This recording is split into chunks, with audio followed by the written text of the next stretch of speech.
అండి. అందరికీ good morning. ఎలా ఉన్నారు? నేనైతే బాగున్నానండి. ఈరోజు చిక్కుడుకాయ కూర చేస్తున్నానండి.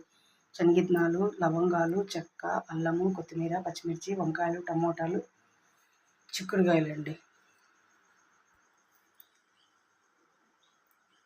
అలాగే ఆలు కూడా వేసుకోవాలండి. కొంచెం కొబ్బరి, తెల్లగడ్డ వేసుకోవాలంటే అన్నీ దంచుకోవాలి. ఇందాక చూపించిండేవన్నీ అట్లా కొంచెం పచ్చ దంచేసుకోవాలండి. అన్నీ కట్ చేసుకోవాలా, పోపు పెట్టుకోవాలండి. పోపు పెట్టేసుకొని అవి దాంట్లోకి వేసేసుకోవడం, అన్నీ దంచుకోండి. అవన్నీ కొంచెం పసుపు పొడి, కొంచెం రసం పొడి అండి.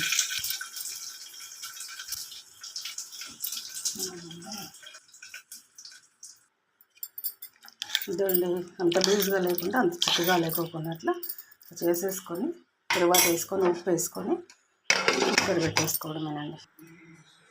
కూర రెడీ అయిపోయిందండి. ప్లీజ్